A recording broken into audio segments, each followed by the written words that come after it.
Bonjour à tous et à toutes. Je suis fébrile en fait. Je suis content, impatient de. J'étais impatient depuis hier de démarrer cette série de rencontres totalement improvisées. Ma vie, pour l'instant, elle ressemble à un grand foutoir dans le sens où je, je ne suis absolument plus capable de faire des projets à plus de 48 heures de distance. Voilà. Et donc, quand les circonstances le demandent, eh bien, je réponds présent. Et vous êtes là, je regarde le compteur qui est en train de faire de me montrer combien vous êtes actuellement en direct, aussi bien sur ma chaîne privée que sur ma chaîne YouTube, la troisième chaîne YouTube, puisque en fait les deux autres ont été détruites, et sur ma page Facebook. Et donc je vois que le compteur est en train de monter de façon complètement folle, puisque vous êtes déjà 1944. Et ça continue à monter. Voilà, donc c'est génial. On va pouvoir passer de très très bons moments ensemble. 2145. Vous voyez, je vois ça sur ma petite fenêtre. Enfin non, vous ne le voyez pas, mais je le vois. Et donc, voilà, on va passer en tout cas, je l'espère pour vous. Moi, en tout cas, je serai au poste. Je serai là pour 7 rencontres d'ici mercredi prochain. Et je voulais vous préciser 2, 3 choses au niveau de l'intention. Bon, je vous l'ai dit par courriel cette nuit. Je l'avais dit déjà hier à la fin de la syntonisation pour ceux qui participaient à la syntonisation. Mais je pense que c'est important que je vous reprécise certaines choses, comme ça il n'y aura pas de malentendu entre nous. Vous êtes 2591 et ça continue à rentrer et il est donc 11h02 ici au Québec, il est 17h02 en Europe. Alors certains m'ont demandé, mais pourquoi tu fais pas ça à 20h? Ben oui, ben à 20h, on a l'émission de l'info en question. Et puis, moi, j'ai plein d'autres choses à faire. Vous savez, dans ma vie, il n'y a pas, il y a pas que ces rencontres entrées dans une nouvelle ère, dans la nouvelle ère. Il y a plein de choses qui m'occupent, entre autres mes étudiants du programme de l'alchimie psychologique et spirituelle, mes étudiants du programme de la santé intégrale. Donc tout ça, ce sont des choses dont je dois m'occuper aussi. Et puis nous sommes en train de faire le bêta-test de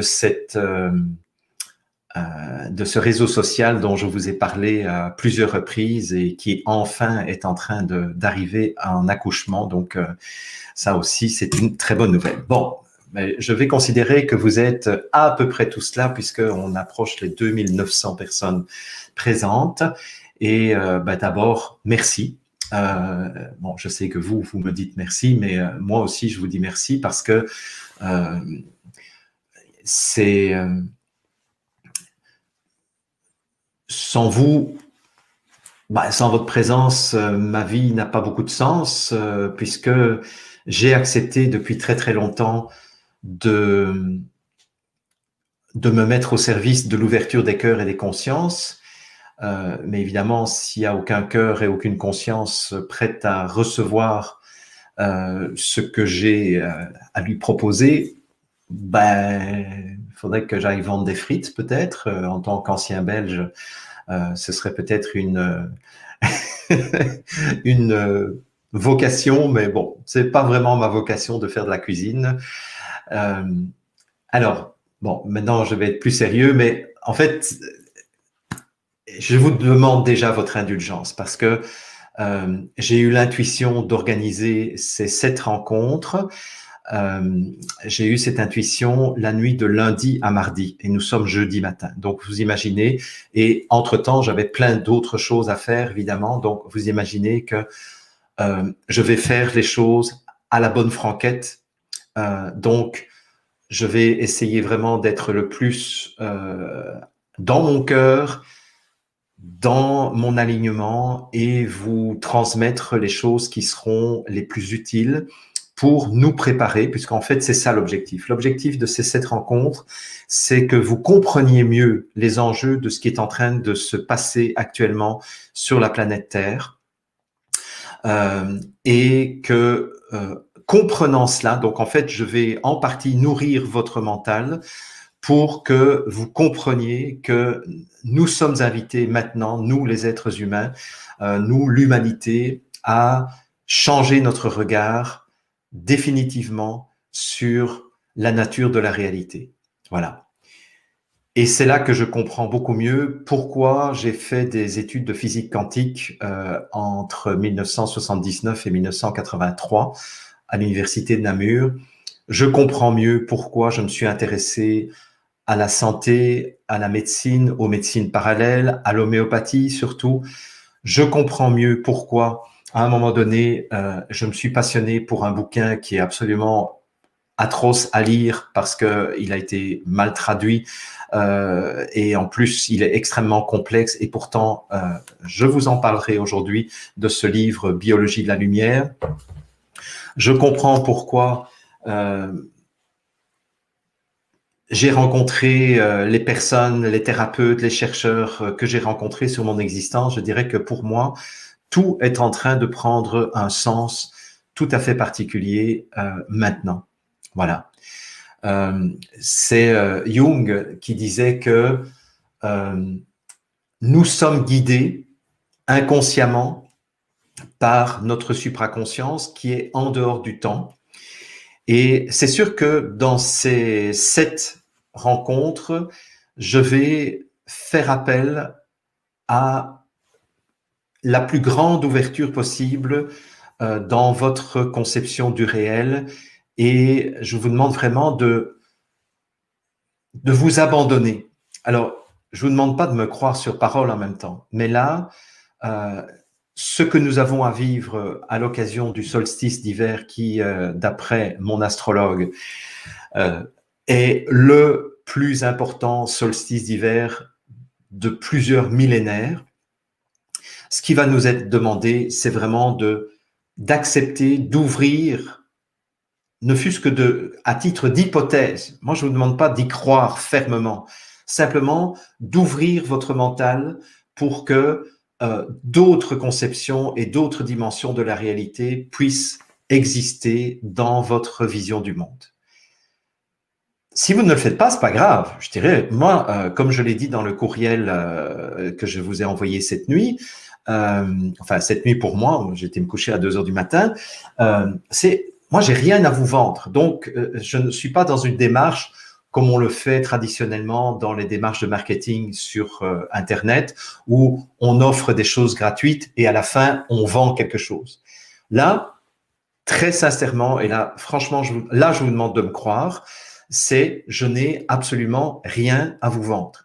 Simplement, pour moi, l'intuition que j'ai eue la nuit de lundi à mardi, c'est que plus nous serons nombreux à être dans la bonne intention et dans la bonne ouverture de conscience au moment de ce solstice d'hiver, eh bien, plus nous avons des chances à voir se réaliser dans les prochaines années le monde et le futur auquel nous aspirons. Et donc, ma motivation, elle est extrêmement égoïste. Ma motivation, c'est qu'on ne rate pas ce virage, ce point tournant de l'histoire de l'humanité. Et je suis très conscient que plus nous serons nombreux à rentrer consciemment dans cette nouvelle étape de l'histoire de l'humanité, eh bien, plus il y a des chances que ce qui nous est promis, ce à quoi nous aspirons, va nous arriver. Et que si je reste tout seul dans mon coin, ben, il y a moins de chances, il y a moins de probabilités que les choses se passent. Voilà. Donc, ma motivation première, ça vous étonnera peut-être, mais je dois être totalement honnête avec vous. Ma motivation première, c'est que nous soyons le plus nombreux possible, les plus nombreux possibles, pour que ce futur auquel j'aspire depuis l'âge de 15 ans, j'en ai 59, bientôt 60, que ce futur se réalise. Et je sais que ce futur ne se réalisera pas tout seul. Voilà. Ça va? Ça, c'est la première chose que je voulais vous dire. Donc, quand je vais vous parler d'astrologie, parce que je vais vous en parler, quand je vais vous parler de physique quantique, bon, là, vous serez peut-être un peu plus enclin à y croire, parce qu'on parle maintenant de physique quantique depuis une vingtaine d'années, donc c'est devenu à la mode. Quand je vais vous parler de la mémoire de l'eau, de l'homéopathie, de la réinformation de l'eau, lorsque je vais vous parler des dimensions invisibles de l'existence, je vous demande juste de déposer votre scepticisme et votre rationalisme scientifico-technologique de côté en disant « Et si la réalité n'était pas aussi simple que ce qu'on nous a vendu jusqu'à présent ?» Nous venons de dépasser les 4000 personnes en ligne, donc bienvenue à toutes les personnes qui nous rejoignent. Et il est 11h11 à ma montre. J'aime bien ces chiffres qui se répètent comme ça, 11h11, 22h22, 33h33. Ah non, ça marche pas là, 33h33. Bon, voilà. Et pour vous illustrer cela, je voudrais vous donner une petite anecdote et puis je vous donnerai le menu de la journée d'aujourd'hui. En 1899, donc à la veille de l'entrée dans le XXe siècle, il y a eu une grande rencontre internationale de tous les grands scientifiques du monde, donc physiciens, chimistes, mathématiciens, biologistes, géographes. Et ils se sont réunis à Londres à l'invitation de Lord Kelvin. Lord Kelvin, moi je ne connaissais son nom en tant qu'étudiant en physique que parce que c'est une unité de mesure de température, les degrés Kelvin.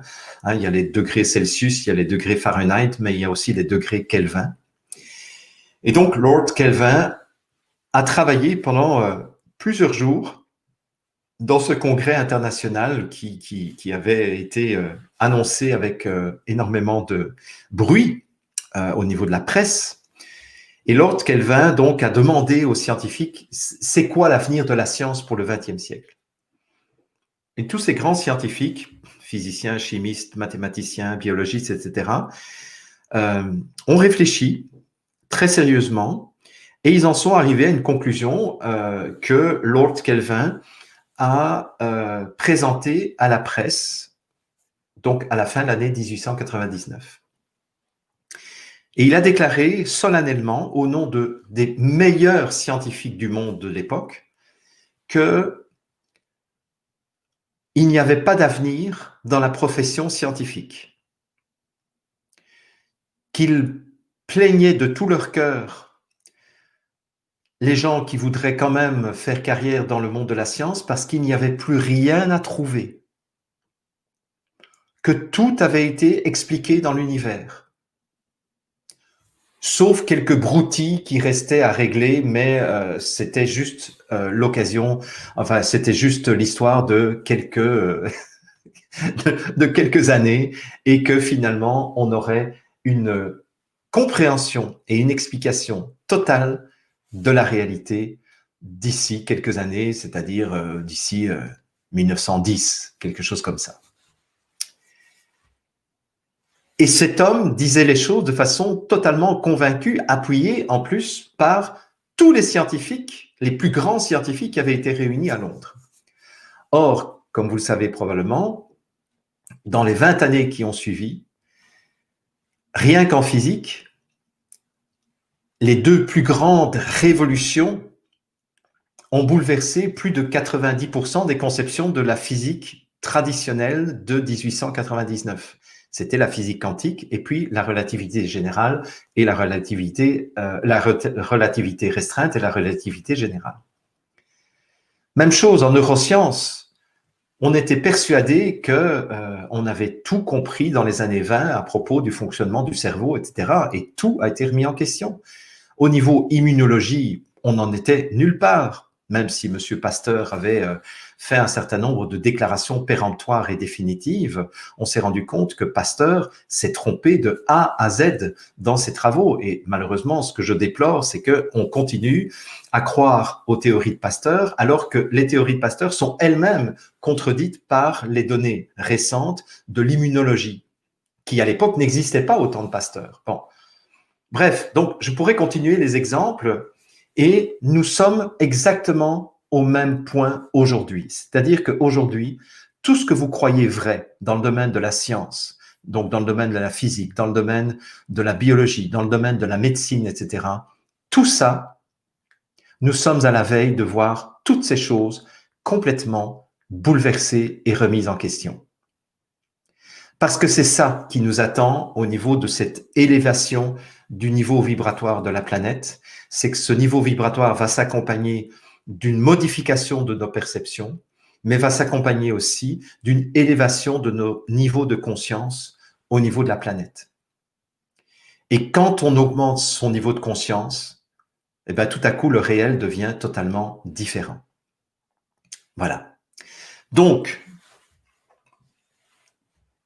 j'ai pris un risque, je ne vous le cache pas, d'organiser ces rencontres, ces 7 rencontres, sur des réseaux sociaux publics qui ne m'aiment pas, en plus, hein, puisque comme vous le savez, YouTube a supprimé successivement 2 chaînes m'appartenant. Et là, je suis à quelques milliers d'abonnés sur ma 3e chaîne, mais la première chaîne a été supprimée alors que j'avais 230 000 abonnés. La 2e chaîne a été abonnée au moment où j'arrivais à 30 000 abonnés. Là, je suis à 4 000 abonnés, donc mais c'est pas grave, je continue avec ceux qui continuent à me suivre ou ceux qui m'ont retrouvé. Facebook n'est pas non plus l'organe qui favorise une vision différente de la réalité. Donc, j'ai pris un risque majeur, ça c'est clair, en utilisant quand même ces canaux pour rejoindre un maximum de personnes. J'ai pris le risque aussi, évidemment, de me trouver confronté à des personnes malveillantes parmi vous. Et je suis certain que parmi les 4327 personnes qui se trouvent actuellement en ligne, il doit y avoir quelques dizaines ou quelques centaines de personnes malveillantes qui vont vous dire que je suis un gourou dangereux, manipulateur, qui vont vous dire que tout ce que je raconte, c'est de la connerie, que de toute façon, je suis un adepte, un disciple du docteur Hammer, qui est un charlatan, qui a été condamné pour exercice illégal de la médecine et qui est responsable de la mort de centaines de personnes. Vous allez certainement voir que je suis dans le viseur de la Mivilude, qui est la mission interministérielle de vigilance et d'information et de lutte contre les dérives sectaires, etc. Donc, tout ça, vous allez le voir dans le chat qui va dérouler. Mais c'est pas grave. Parce que ces personnes malveillantes, en même temps, sont en train de m'écouter. Et que peut-être, il y a quelque chose qui va être semé dans leur esprit aussi, et qui leur permettra, elles aussi, de passer le cap qui nous est présenté pour lundi 21 décembre 2020. Voilà. Donc, je ne vais pas trop m'inquiéter des commentaires malveillants. Je vais les laisser. De toute façon, il n'y a personne qui est en train de gérer le chat. Donc, voilà. Vous êtes totalement libre de dire les choses les plus affreuses à mon propos. Ça n'a pour moi aucune importance parce que les enjeux sont tellement importants que ma petite personne, on va la mettre entre parenthèses. D'accord? Bien. Mais et je vais terminer mon introduction par là. Ouais, désolé, c'est une grande introduction, mais je pense que c'est vraiment important. C'est que donc, tout l'enjeu de ce qui nous attend dans les prochains jours et dans les prochaines années, d'ici 2024-2025, c'est de remettre en question toute notre conception de comment la réalité fonctionne. Voilà, c'est ça notre devoir, entre guillemets, d'être humain maintenant. C'est de dire, est-ce que j'accepte maintenant d'ouvrir ma conscience davantage, de telle sorte que je puisse enfin comprendre la vraie nature du réel, la vraie nature de l'être humain et ce à quoi nous sommes appelés.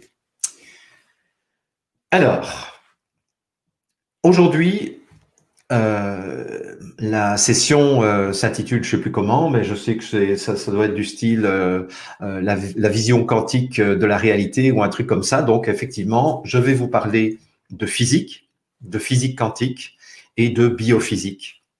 Ça, c'est ce que nous allons faire aujourd'hui. Demain, à la même heure, je vous parlerai de l'eau et de la mémoire de l'eau et des propriétés extraordinaires de l'eau. Parce que samedi, et là j'ai une excellente nouvelle à vous annoncer, vous êtes 4481, donc ça continue à monter. Donc j'ai une excellente nouvelle à vous annoncer, c'est que les personnes avec qui je travaille depuis plusieurs mois et qui, entre autres, travaillent à ma protection sur le plan énergétique et, entre autres, en informant de l'eau que je bois tous les jours. Donc, en fait, vous voyez, cette eau, elle a l'air d'être une eau ordinaire et pourtant, c'est une eau qui a été informée, qui a été donc réinformée, de telle sorte que elle aide mes cellules à rester en équilibre, quelles que soient les attaques de l'invisible et qui sont absolument féroces, quelles que soient les attaques que je subis. Et ça m'aide aussi à continuer à élever mon niveau vibratoire. Eh bien, la bonne nouvelle que j'ai à vous annoncer, je les ai eues au téléphone il y a une demi-heure, eh bien, c'est que ces deux personnes, c'est un couple, Véronique Avril et Patrice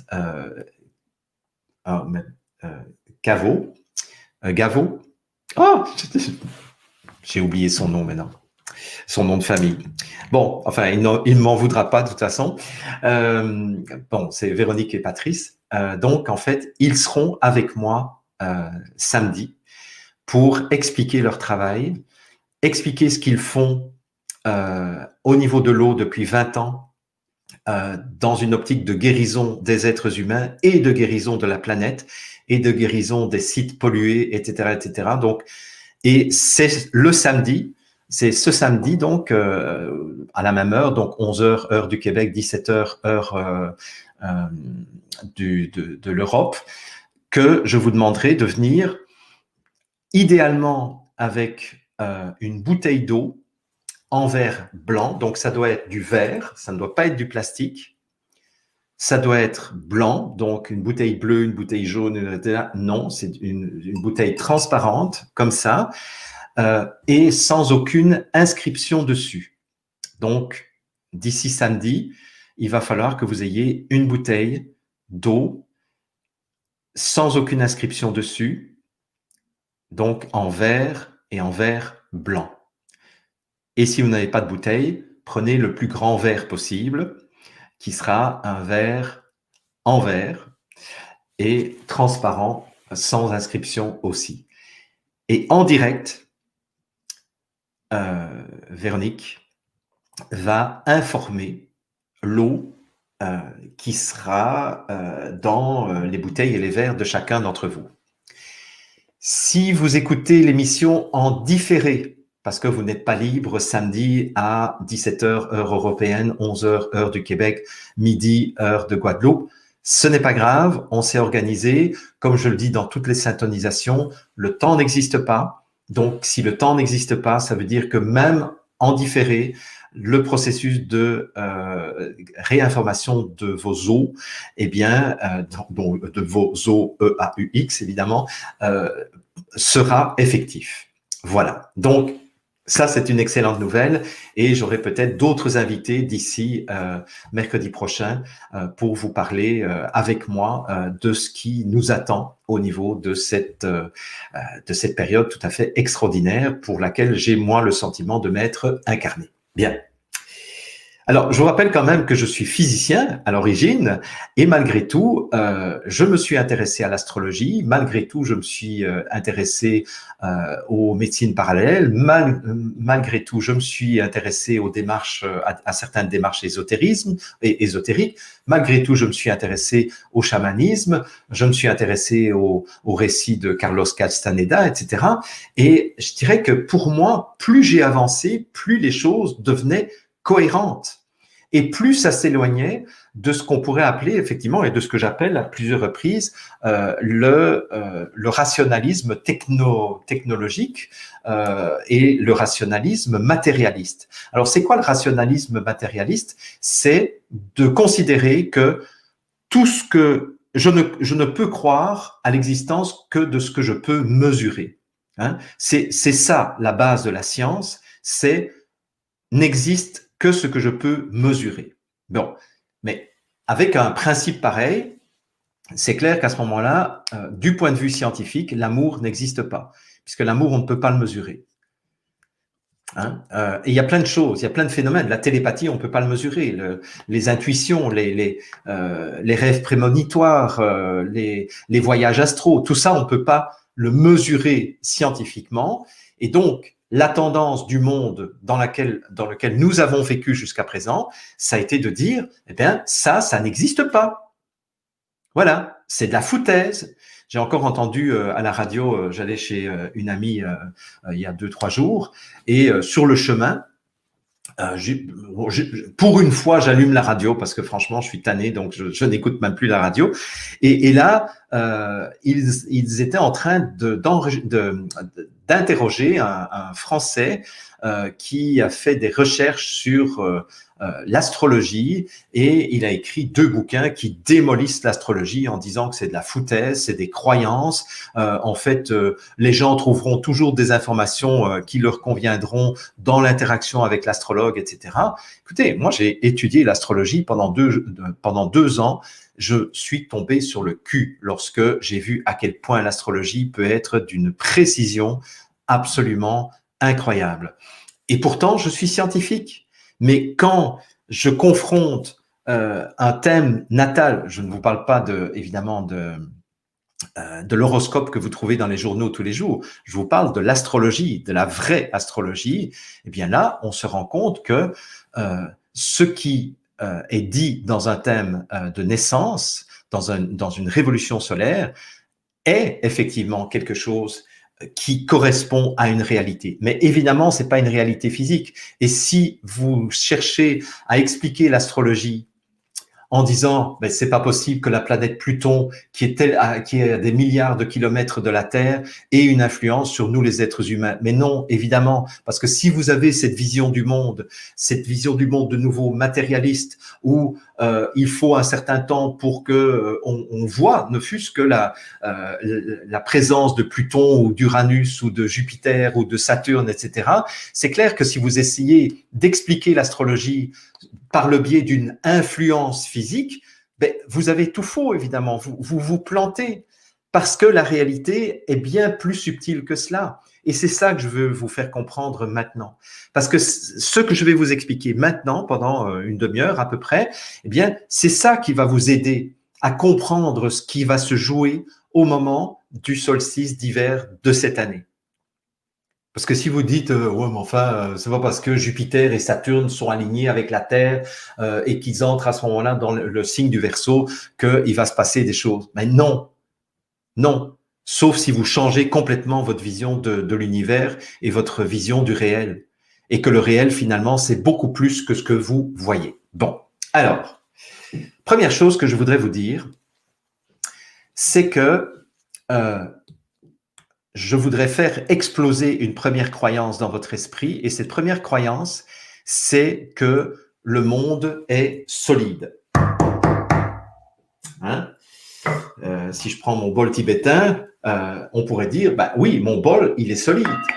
Hein? Je le sens. Si je frappe avec ma main sur ce bol, ben il y a une résistance. Et d'ailleurs, si je frappe trop fort, je vais me faire mal. Si vous êtes en voiture et que vous foncez dans un mur en béton, c'est clair que vous allez me dire, mais enfin Jean-Jacques, le monde, physique, il est solide. Et si je vous disais que c'était une illusion? Si je vous disais que du point de vue de la physique, la matière, c'est juste de l'énergie et rien d'autre. Parce que déjà, bon, la matière, vous le savez tous, hein, donc là, je ne vais pas faire des grands exposés. Voilà, donc oui. Bon, si... attendez, je vais... Voilà, parce que sinon, ma tête va être coupée. Donc, vous savez que la matière est composée d'atomes. Ça, vous le savez. Bon. Alors, si on prend un atome et qu'on regarde maintenant ce qui constitue un atome, donc je vais en prendre un, je vais l'agrandir. Donc, vous savez que l'atome est composé d'un noyau. Un noyau, on voit rien à l'écran d'ailleurs, hein, c'est un noyau composé de protons et de neutrons. Et on nous dit aussi qu'il y a des électrons qui tournent autour du noyau. Ça va? Ça, c'est ce qu'on nous dit. Mais, et ça a été un des apports de la physique quantique, c'est que quand on essaye maintenant de percevoir, de capturer un électron, en fait, on se rend compte que cet électron nous échappe. L'électron, c'est juste une probabilité de présence.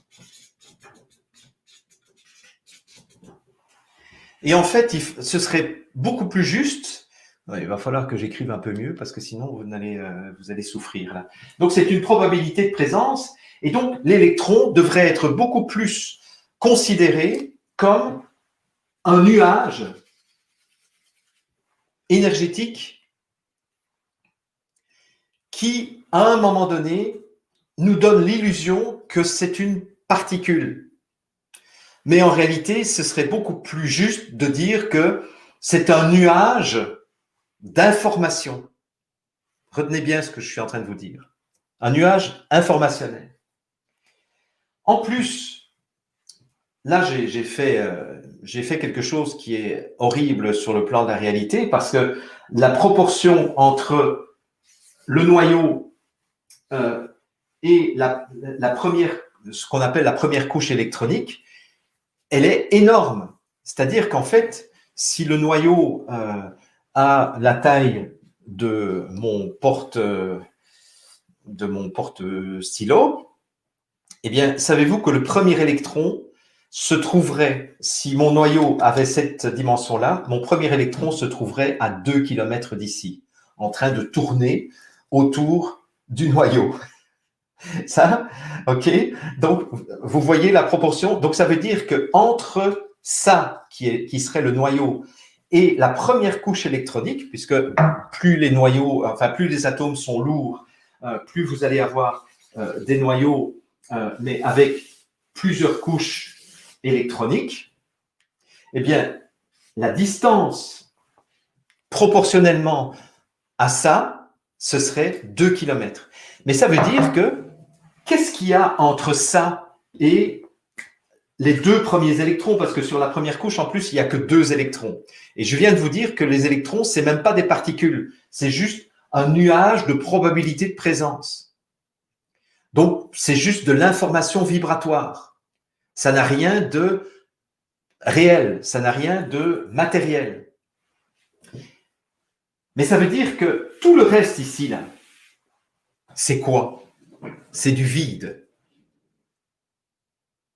Et puis, il y a la deuxième couche qui se trouverait peut-être à 5 km, et puis la troisième couche qui se trouverait à 10 km, j'en sais rien. C'est bon, j'ai pas fait les calculs juste avant de vous parler, là, mais c'est à peu près la notion, je dirais, l'ordre de grandeur.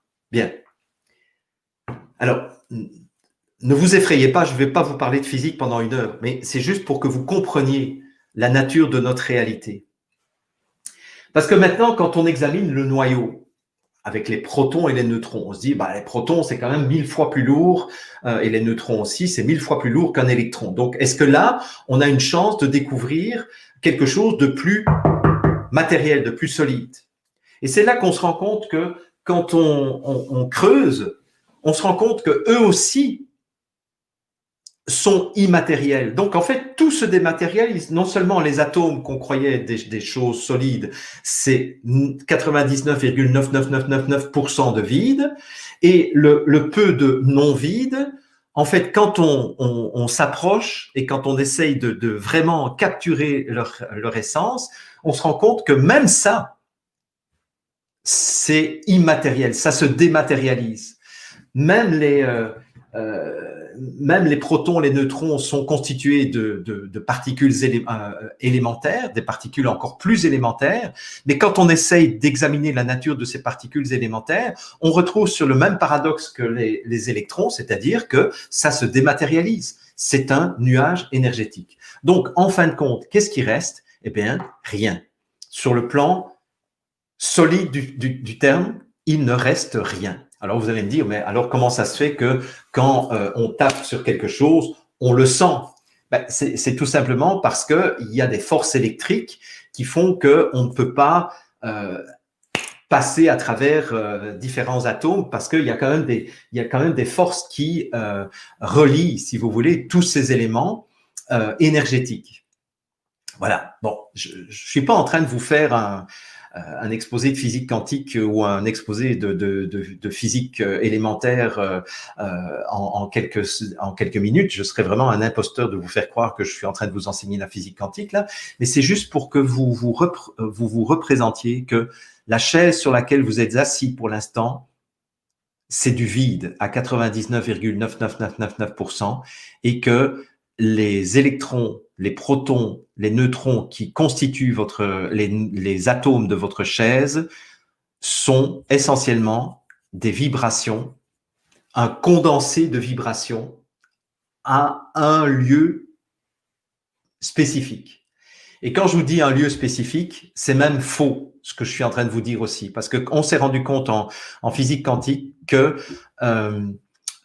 il est impossible de déterminer avec une exactitude absolue l'endroit où se trouve chacune des particules élémentaires, que ce soit un électron, un proton, un quark, un muon, un gluon.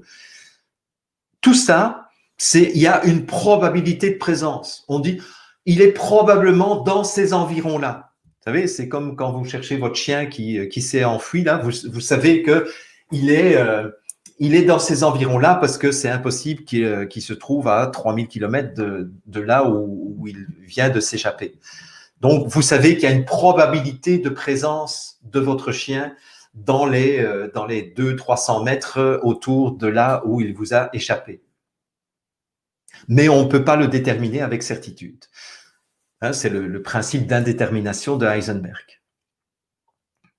Et même dire que les électrons tournent autour des noyaux, même ça, c'est faux. Du point de vue de la physique quantique, ça, c'est faux aussi. C'est juste une représentation qui a été proposée par Niels Bohr et qui a proposé un modèle qui permet de calculer un certain nombre de choses. Mais même ça, même imaginer que des électrons tournent autour des noyaux, mais c'est normal parce que comment est-ce qu'un nuage peut tourner autour de quelque chose qui lui-même est un nuage de probabilité? Mais par contre, avec ce modèle, on peut calculer un certain nombre de choses. Et une des choses qu'on peut calculer, c'est qu'il peut y avoir des échanges entre la matière, mais vous vous rendez compte que cette matière n'a plus rien de matériel, et la lumière. Et finalement, on se rend compte que la matière et la lumière sont de même nature. C'est ça aussi qui est assez paradoxal. Et donc, quand, par exemple, un électron acquiert plus d'énergie, eh bien, c'est un peu comme les satellites autour de la Terre. Donc, à ce niveau-là, le modèle, ça marche. Hein? Quand vous donnez plus de vitesse à un satellite, qu'est-ce qu'il va faire? Ben, il va avoir tendance à prendre une orbite plus élevée. C'est un peu comme quand on va sur un carrousel dans un parc d'attractions. Eh bien, plus plus le carrousel tourne vite, plus vous avez tendance à être déporté vers je dirais, vers l'extérieur. Ben, c'est la même chose pour les satellites. Un satellite, vous augmentez sa vitesse, eh bien, il va aller sur une autre orbite. Bon, de nouveau, ici, je ne vais pas rentrer dans les détails, mais quand vous donnez plus d'énergie à l'électron, sous certaines conditions, l'électron va passer d'une couche à une autre. Il va sauter d'une couche à l'autre. C'est ce qu'on appelle un saut quantique. Et d'ailleurs, ce qui est très paradoxal, et de nouveau, ce qui va heurter nos sens, c'est qu'un électron, lorsque vous lui donnez un petit peu d'énergie, eh ben, il ne va pas bouger, il va rester sur son orbite. Puis vous lui donnez encore un peu plus d'énergie, il va toujours rester sur son orbite. Vous lui donnez encore plus d'énergie, il va rester encore sur son orbite. Vous lui donnez 99% de l'énergie dont il a besoin pour sauter, il va rester sur son orbite. Vous lui donnez 100% d'énergie dont il a besoin, pouf, il va passer d'une orbite à l'autre. C'est-à-dire que c'est ce qu'on appelle le principe du saut quantique, c'est que il y a un certain nombre d'orbites qui ne peuvent pas être occupées par l'électron. Bon. Par contre, une fois que l'électron est sur une orbite supérieure, on va garder pour l'instant l'explication simple de dire qu'il tourne autour, mais on sait qu'il ne tourne pas. Hein. Eh bien, on va dire que l'atome est excité et lorsque l'électron va retomber sur la couche inférieure, parce que quand on est excité, à un moment donné, il faut qu'on se calme et dans la nature, tout retombe à l'équilibre le plus stable possible. Eh bien, au moment où l'électron va revenir sur la couche précédente, il va émettre de la lumière dont l'énergie est exactement égale à l'énergie que l'électron a perdue pour revenir sur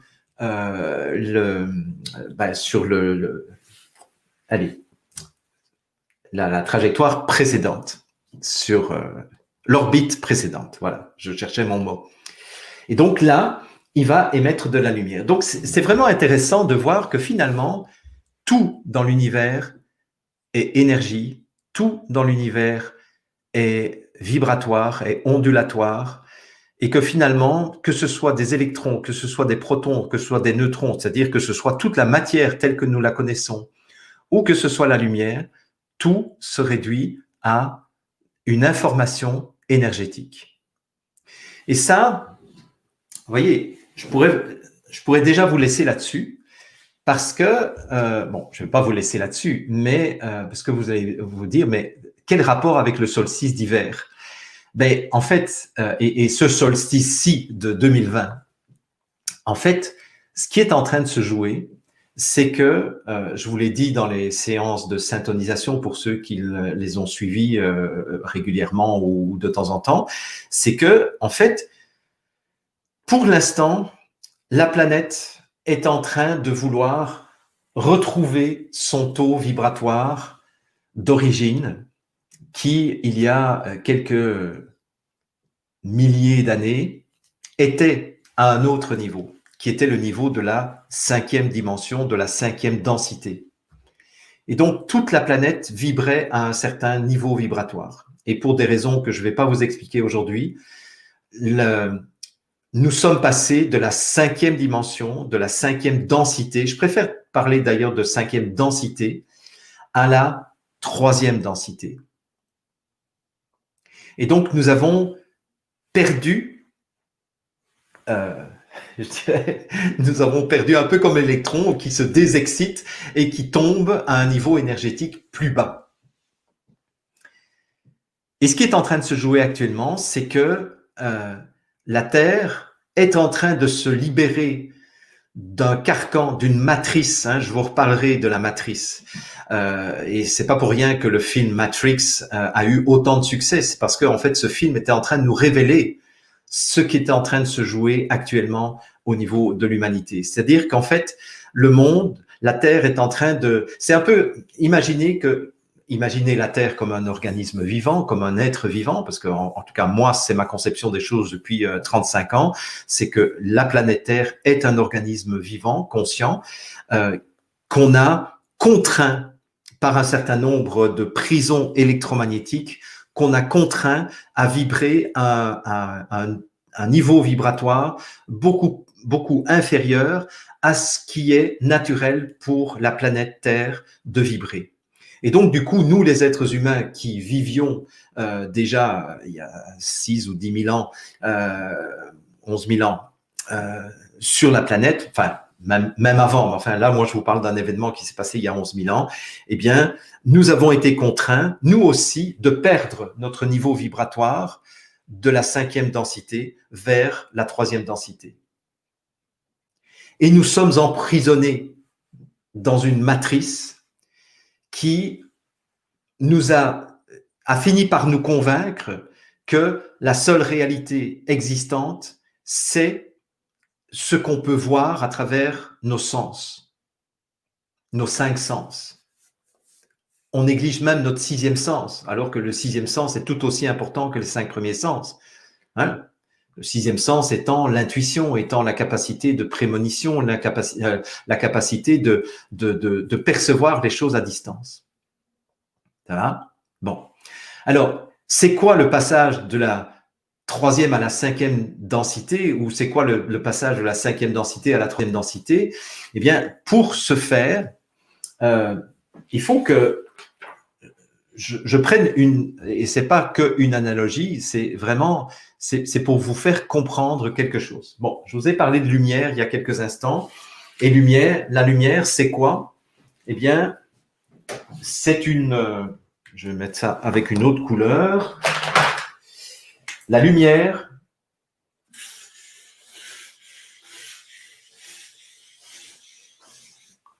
c'est une onde électromagnétique. Ça, c'est ce que les physiciens nous disent.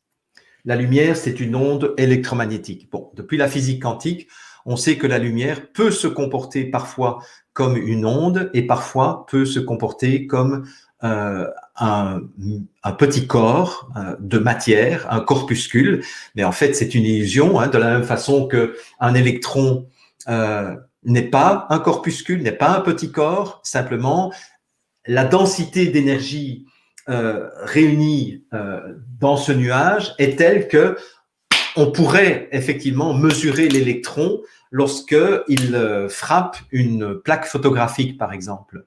Et donc, on va avoir l'illusion que l'électron est bien un grain de matière, alors qu'en réalité, ce n'est ni un grain de matière, ni une onde, c'est juste une probabilité de présence d'information.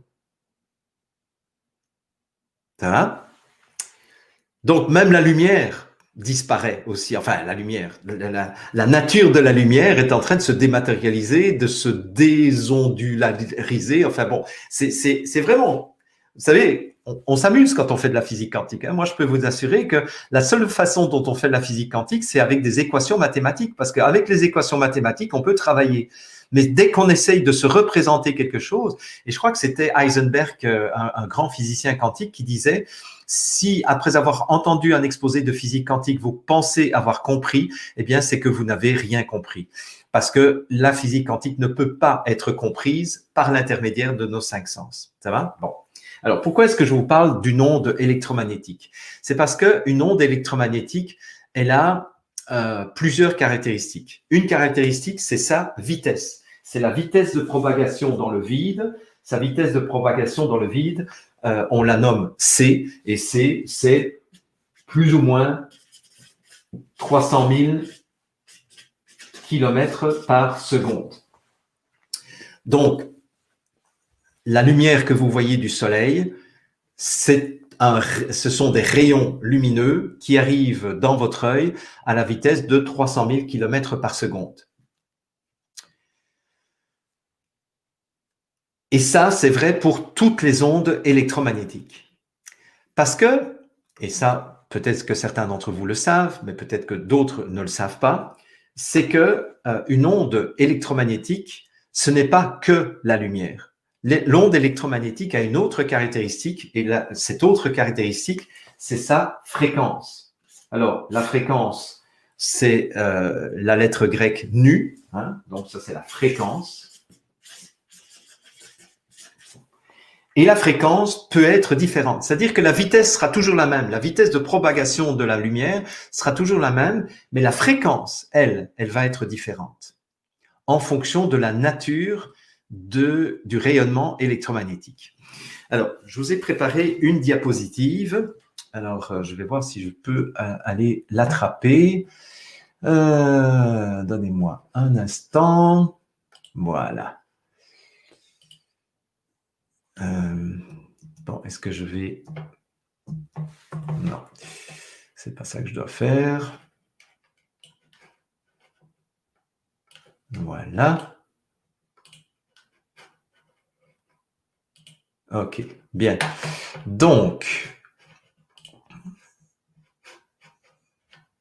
c'est compliqué, plusieurs écrans là comme ça. Donc, je vous fais un partage d'écran et je vais vous montrer. Alors, voilà.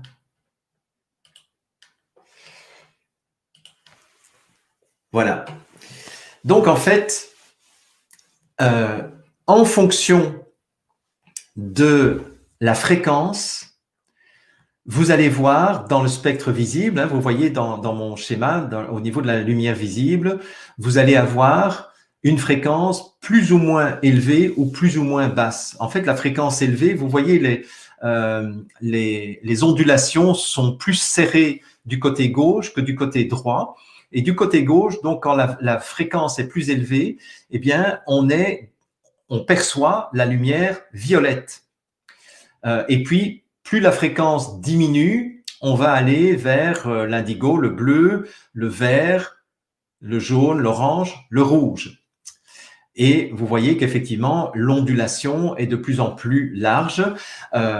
Bon, je ne vous parle pas de la longueur d'onde, parce que la longueur d'onde, en fait, plus la fréquence est élevée, plus la longueur d'onde est petite. Mais bon, on n'a pas besoin de cela. Gardez simplement, vous voyez là, la représentation à gauche. On a quelque chose avec une fréquence élevée.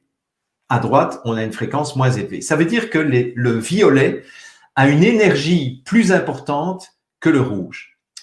Alors, regardez, après le rouge, donc dans la moitié supérieure de la diapositive, après le rouge, vous avez cette tête de chat là. Donc ça, c'est les infrarouges. Bon, on a pris une tête de chat parce que les chats sont capables de percevoir les infrarouges. C'est pour ça qu'on dit que les chats sont capables de voir dans la nuit. Ils sont nyctalopes, comme on le dit, parce qu'effectivement, ils sont capables de percevoir des fréquences de cette même onde électromagnétique, mais des fréquences encore plus basses que le rouge, qui sont les infrarouges. Mais quand on descend encore, vous voyez le poste de radio tout à la droite là, eh bien, c'est encore c'est toujours la même onde électromagnétique qui se déplace toujours à 300 000 km par seconde, mais qui cette fois-ci est dans la bande de fréquence des ondes radio. Alors, si on va de l'autre côté, vers la gauche, au-delà du violet, il y a l'ultraviolet. Au-delà de l'ultraviolet, il y a les rayons X qui permettent de voir à travers la matière d'une certaine façon ou à travers une certaine matière.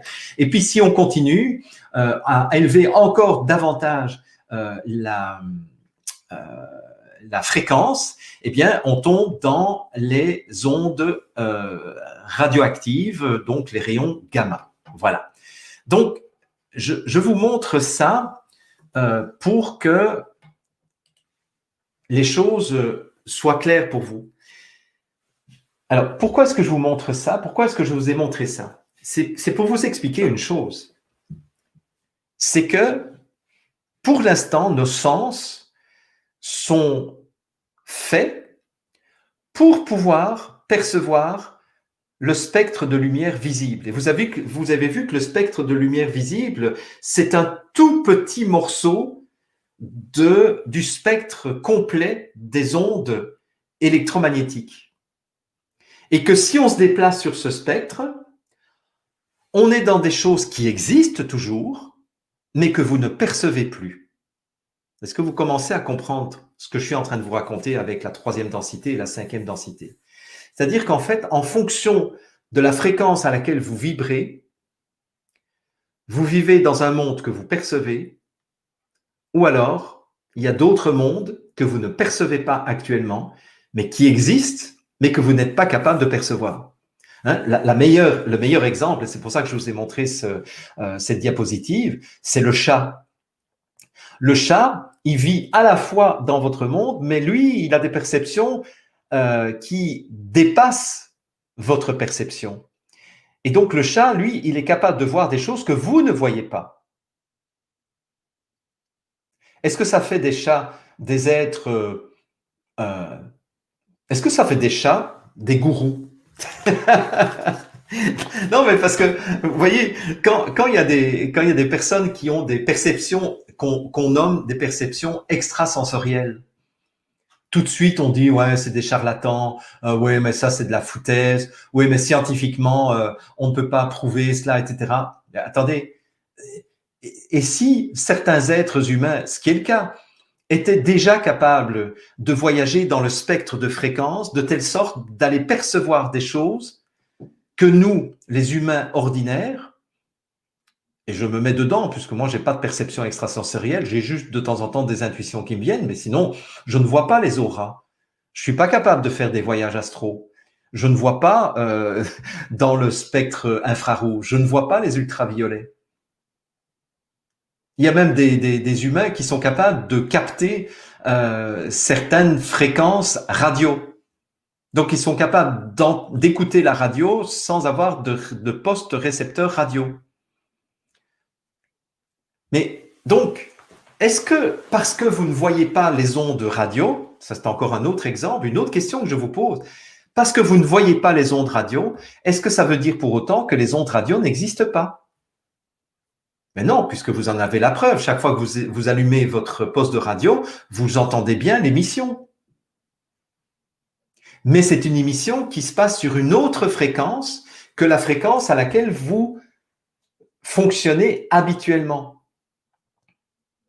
Et c'est ça qui est intéressant, de commencer à se représenter. Je sais que pour l'instant, pour certains d'entre vous, je suis en train de faire de la physique élémentaire. Et peut-être que certains d'entre vous vous emmerdez pour l'instant.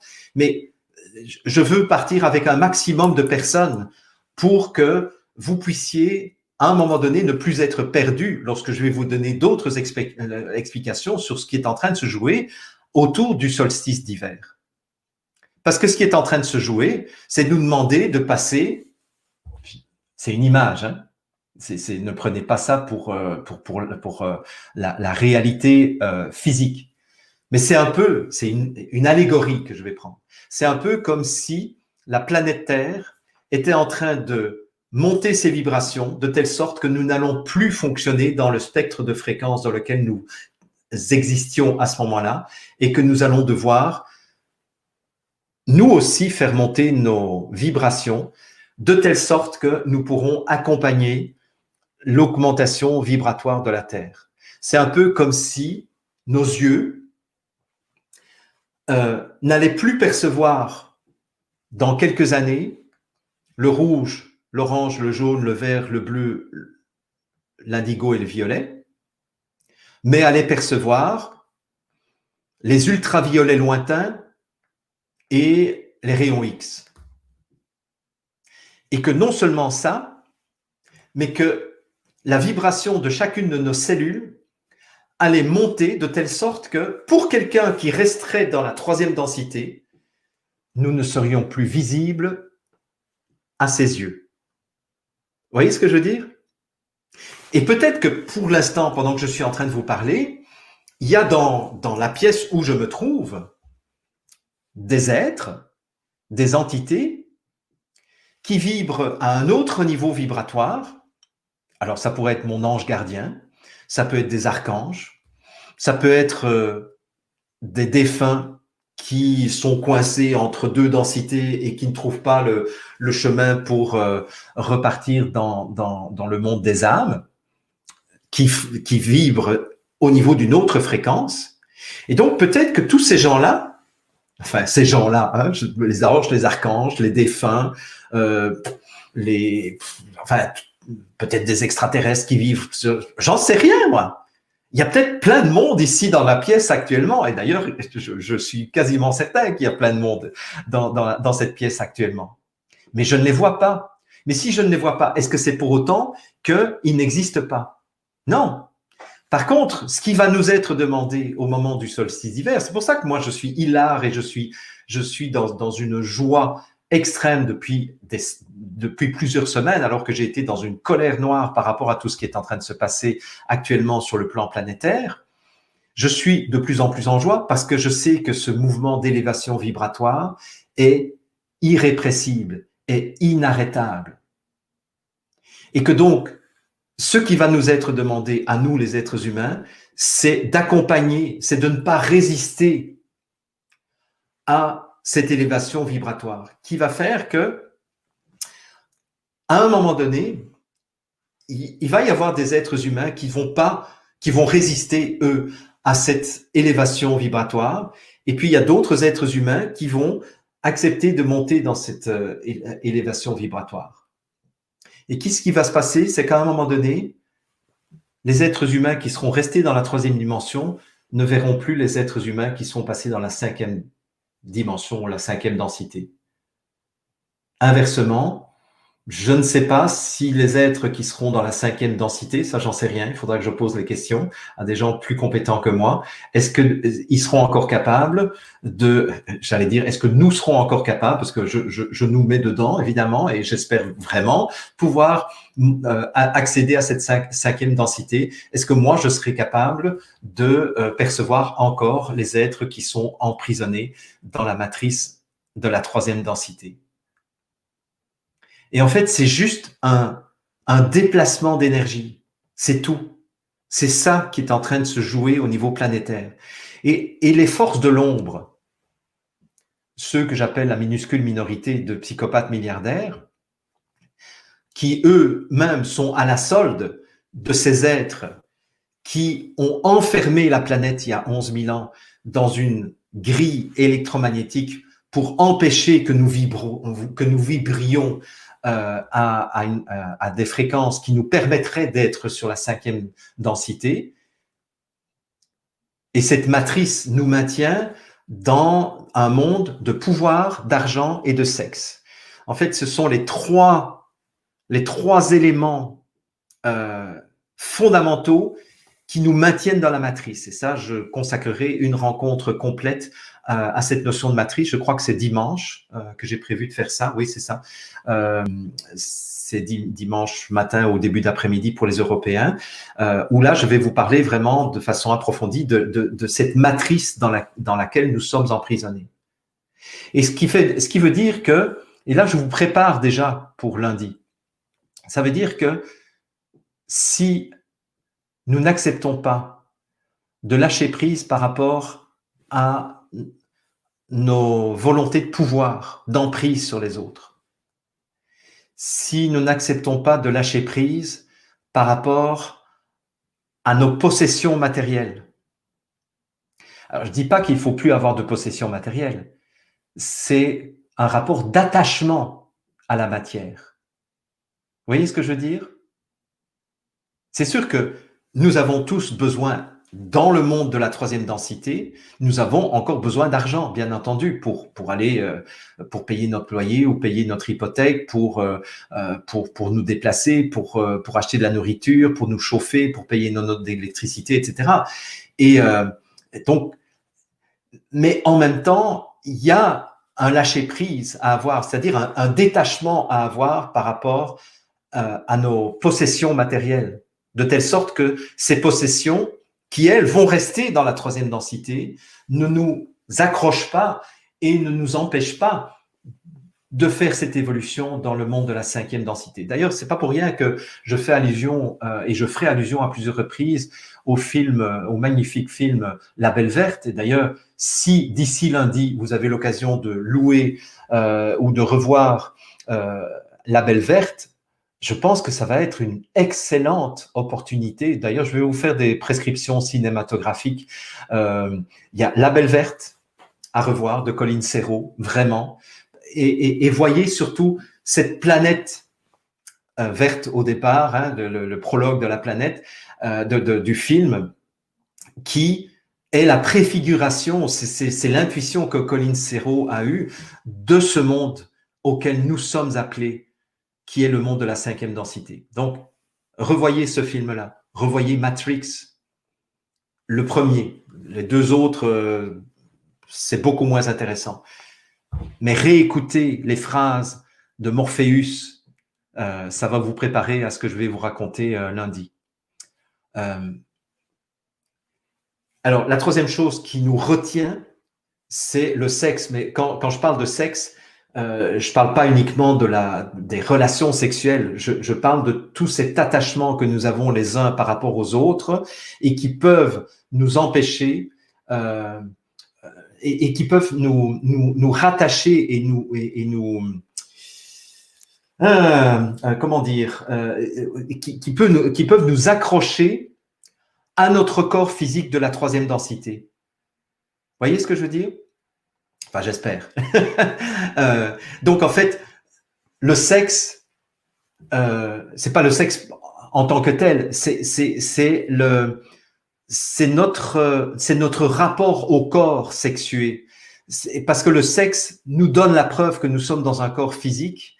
Et si nous sommes trop accros à la dimension sexuée et sexuelle, nous risquons de rester emprisonnés dans notre corps physique. Donc, en fait, vous voyez, il y a le pouvoir qui est une prison mentale, il y a l'argent qui est une prison émotionnelle et le sexe qui est une prison énergétique et physique. Et ce sont les trois prisons qui ont été mises en place dans l'histoire de la planète pour faire baisser la vibration de l'ensemble de la population qui habitait sur la planète à ce moment-là et qui a fait basculer donc la planète dans la troisième densité et qui nous a empêchés d'aller vers la cinquième densité. Et ce qui est en train de se jouer là, c'est que maintenant nous allons avoir une fenêtre d'opportunité que j'aurai l'occasion de vous expliquer en plus précis, à partir de lundi jusqu'en 2024. C'est-à-dire qu'en fait, cette transition énergétique, elle est prévue pour 4-5 ans. Et c'est là que, si je reprends une parole d'évangile, bien que je ne fasse plus du tout partie d'aucune religion, parce que les religions, ça fait aussi partie. Vous savez, les religions ont été créées aussi pour nous maintenir dans des matrices de croyances limitantes, dans des matrices emprisonnantes. Les religions, et je vous le dis avec tout le respect que je peux avoir pour vos croyances et vos pratiques, mais les religions ont été mises en place pour nous maintenir dans ce monde de la troisième densité. Et il va peut-être être temps aussi de vous libérer, non seulement du pouvoir, des biens matériels, du corps, mais aussi des religions, des fausses croyances, des faux enseignements religieux qui nous ont maintenus dans une vision restreinte de l'humanité et de qui est véritablement l'être humain.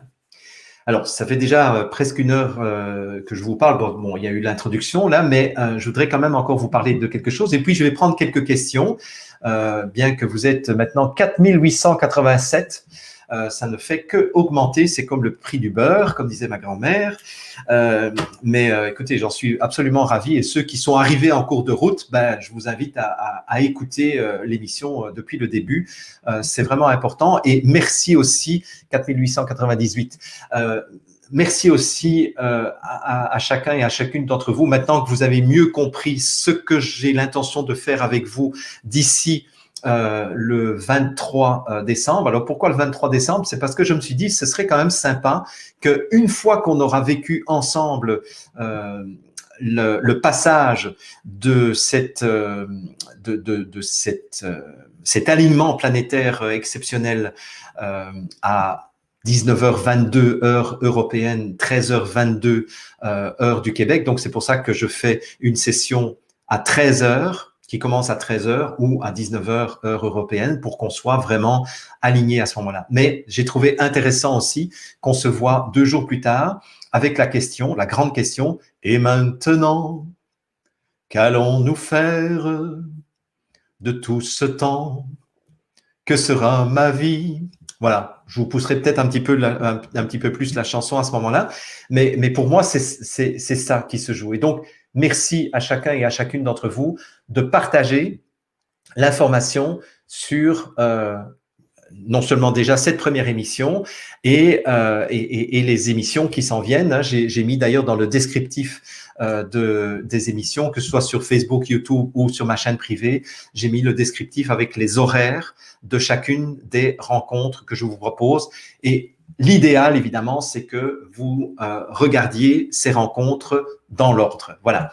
Alors, avant de prendre quelques questions, je voudrais juste vous parler quelques instants de ce livre que j'ai trouvé absolument fabuleux. Et ce que j'ai trouvé génial, c'est qu'en parlant donc avec le compagnon de Véronique Avril, lundi, Patrice, il me parlait des travaux de Fritz Albert Popp, qui est quelque chose qui a inspiré son travail de réinformation de l'eau, mais ça, il aura l'occasion de vous en parler samedi. Et vous savez, c'est un bouquin qui n'a pas été vendu à des millions d'exemplaires, ça. Hein. Il n'y a pas beaucoup de gens qui se sont intéressés à ça, et pourtant, c'est fondamental. C'est vraiment fondamental, mais le hasard, entre guillemets, a fait que ce livre est tombé dans mes mains. Et je m'en suis délecté. Je l'ai lu plusieurs fois pour essayer de le comprendre. Voilà. Alors, Fritz Albert Popp, qui est-il? C'est un biophysicien allemand. Bon, alors, je vous conseille pas nécessairement d'acheter le bouquin. L'éditeur que je connais personnellement, qui est Marco Pieter, va m'en vouloir. Mais bon, je fais de la pub pour d'autres bouquins de lui, par exemple, pour en finir avec Pasteur. Quand on me demande quel est le livre de référence sur la vaccination pour comprendre le fonctionnement du système immunitaire, etc., je recommande toujours ce livre, Pour en finir avec Pasteur. Et ça, c'est un livre aussi édité par Marco Pieter. Mais ça, je l'ai dit à Marco, j'ai dit, écoute, il a été vraiment mal traduit ce bouquin, ou alors il a été mal écrit en allemand, mais en tout cas, c'est extrêmement difficile à comprendre. Mais j'ai pu quand même en extraire la substantifique moelle. Et d'ailleurs, vous voyez sur le dessin, vous voyez les couches électroniques, les orbites électroniques avec de l'énergie qui rentre et puis de l'énergie qui sort. C'est exactement ce que je vous ai raconté tout à l'heure avec les rayons lumineux. Bien. Alors, je vous fais un résumé en 5 minutes des travaux de Fritz Albert Popp. En fait, Fritz Albert Popp s'est rendu compte que tous les organismes vivants étaient porteurs de ce qu'il appelle, c'est son terme à lui, des biophotons. Oui, parce que ce que je ne vous ai pas dit tout à l'heure, c'est que grâce à Einstein et les développements de la physique quantique, on a considéré que les rayons lumineux, ça pouvait aussi être considéré comme des grains de lumière qui voyagent à la vitesse de 300 000 km par seconde, mais qui n'ont pas de masse, bien, mais qui ont une fréquence associée à l'énergie de ce grain de lumière. Et le grain de lumière, en référence à protons, neutrons, électrons, eh bien, Einstein a proposé qu'on les appelle des photons, puisque photo, en grec, ça veut dire la lumière. Hein, quand on fait de la photographie, hein, graphein, c'est un verbe en grec qui veut dire écrire. Photographein, ça veut dire écrire de la lumière. Donc, qu'est-ce qu'on fait effectivement en faisant de la photographie? C'est qu'on écrit de la lumière sur un support. D'accord? Vous comprenez bien. Donc, ce sont des photons. Ça, on peut dire ça, c'est un rayon lumineux ou c'est un train de photons. Bien. Et pourquoi bio? Parce que bios, en grec, ça veut dire la vie. Donc, ce sont des photons du vivant. Bien. Et donc, la découverte fabuleuse que Fritz Albert Popp a faite dans son laboratoire, Il l'a mesuré d'abord sur des patates et sur du plantain avant de carrément enfermer son assistante dans une chambre complètement noire avec un détecteur de photons.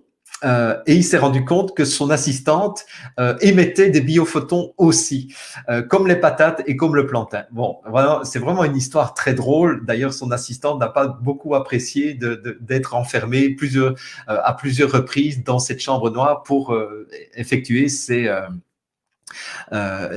mesures. Mais voilà, bon, ça c'est le côté un peu drôle. Cela dit, ce qui est génial, c'est que, en fait, Fritz Albert Popp a dit, mais finalement, nous, les êtres vivants, qu'on soit des patates, du plantain, des animaux ou des êtres humains, nous vivons parce que nous avons absorbé de la lumière solaire sous forme de biophotons. Enfin, les photons solaires se sont transformés à l'intérieur de nous. Donc, chaque fois que nous nous exposons au soleil, si vous voulez, eh bien, les photons de la lumière solaire vont pénétrer dans l'organisme, mais vont se transformer dans ce qu'il appelle des biophotons.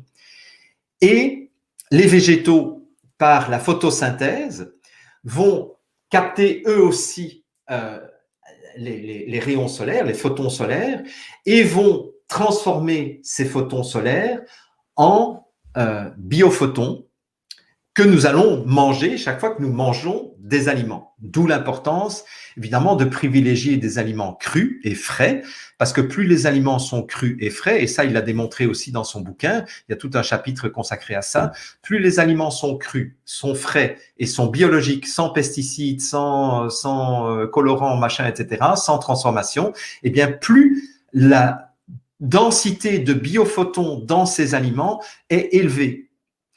Et donc, qu'est-ce qui se passe? C'est que quand nous mangeons cette nourriture, de la même façon que quand nous exposons au soleil, nous faisons le plein de biophotons, figurez-vous. Bien. Et où est-ce qu'on stocke ces biophotons? Et ça, moi, j'ai trouvé ça fabuleux. Nous stockons cela dans la double hélice d'ADN. Hein, vous voyez tous à peu près ce que c'est, hein, l'ADN qu'on retrouve dans les chromosomes humains. Eh bien, l'ADN, qui est cette double hélice d'acides aminés, eh bien, c'est dans la structure de l'ADN, c'est dans la torsion de l'ADN que vont être stockés les biophotons. Alors, suivez-moi bien, parce que c'est même sur le plan thérapeutique, c'est quelque chose qui est révolutionnaire. Mais pour l'instant, il n'y a encore aucune médecine qui fonctionne avec ça. On en est au tout début d'une nouvelle ère de la médecine, de la même façon qu'on en est au tout début d'une nouvelle ère de la physique, vous voyez, et de la cosmologie, etc. Tout va être remis en question dans les prochaines années. On est actuellement, comme je vous le disais tout au début de mon exposé, on en est comme à l'époque de Lord Kelvin qui disait oh, écoutez, il n'y a plus aucun avenir dans la science, on plaint vraiment de tout notre cœur ceux qui voudront embrasser la carrière de scientifique, il n'y a plus rien à trouver, on a tout trouvé. Non, on n'a rien trouvé. Tout va être remis en question, même notre conception de la gravité, hein, des forces gravitationnelles. Notre conception de l'univers, notre conception du voyage dans l'espace et dans le temps, notre conception du temps, tout va être bouleversé. Donc c'est là où vous avez intérêt à ne plus trop vous accrocher à toutes vos certitudes infantilisantes et emprisonnantes dans lesquelles vous avez été jusqu'à présent. C'est vraiment ça qui nous est demandé pour le solstice du 21 décembre de cette année. C'est d'ouvrir grand les fenêtres de votre conscience, de dire, OK, est-ce que j'accepte? Est-ce que vous pouvez accepter? C'est une question que je vous pose. Est-ce que vous pouvez accepter? Et c'est une question que je me pose à moi, parce que moi aussi, j'ai encore du travail à faire pour encore plus ouvrir ma conscience.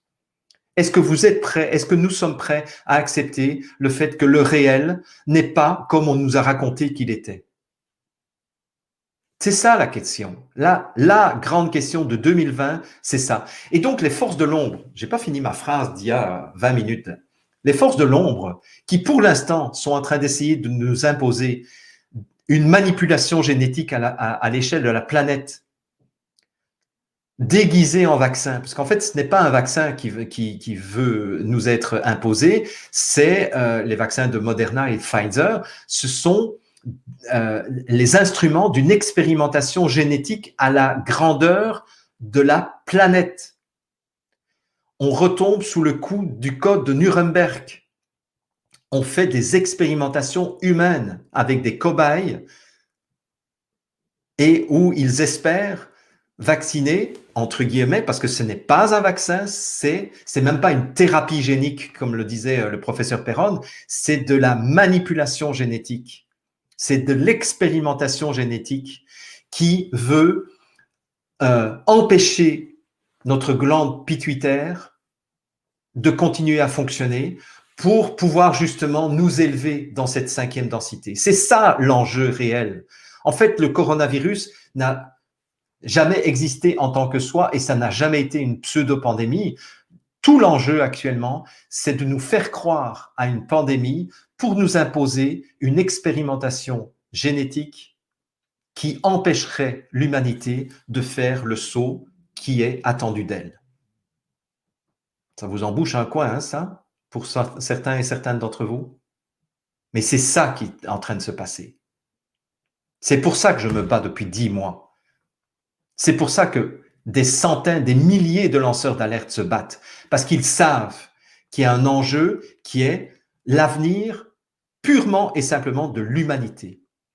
Et quand je vous parle de biophotons, hein, donc vous avez compris pourquoi les forces de l'ombre sont aussi méchantes actuellement, aussi violentes. C'est parce que eux se rendent compte que si on réussit ce passage, et nous allons le réussir, ils sont perdus. Donc, ils sont en train de jouer leur dernière carte. Et leur dernière carte, c'est la violence. Et nous ne tomberons pas dans ce piège de la violence. Ça, c'est décidé.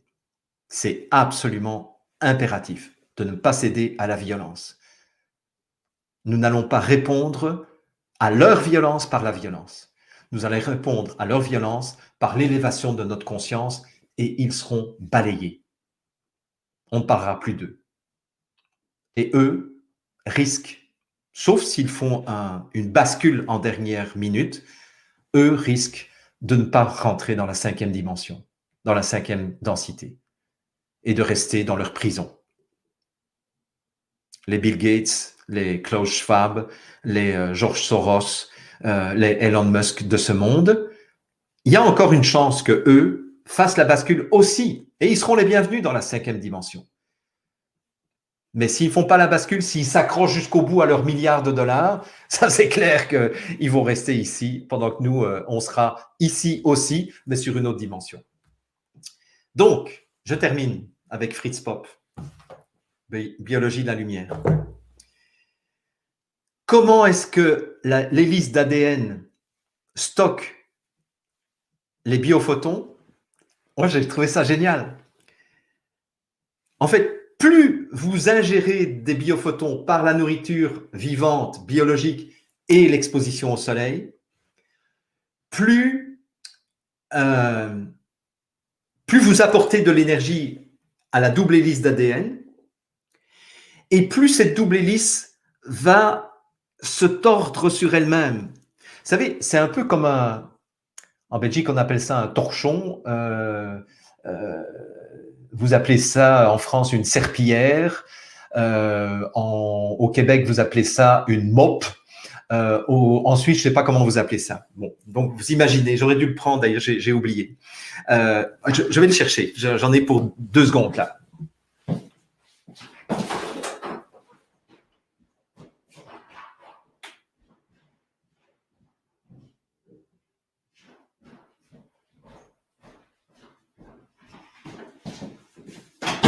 Voilà, vous êtes là?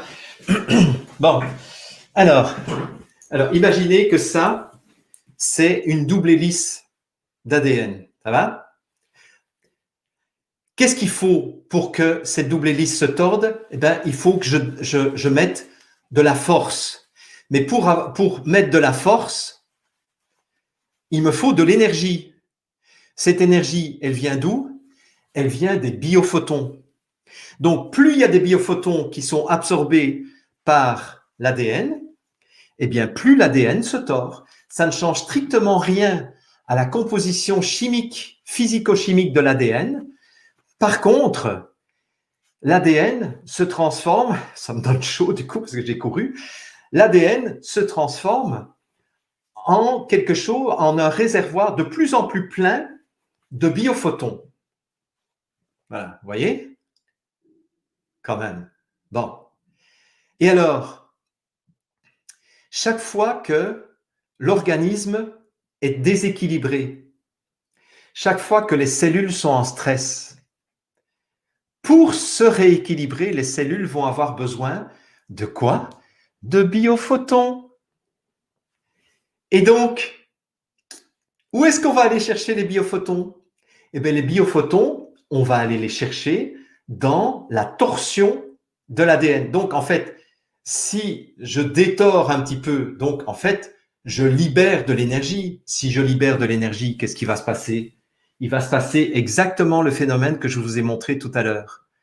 Sauf que ici, au lieu que ce soit un électron, ben oui, en fait, en tordant l'ADN, j'ai excité je dirais, les molécules les acides aminés qui constituent l'ADN.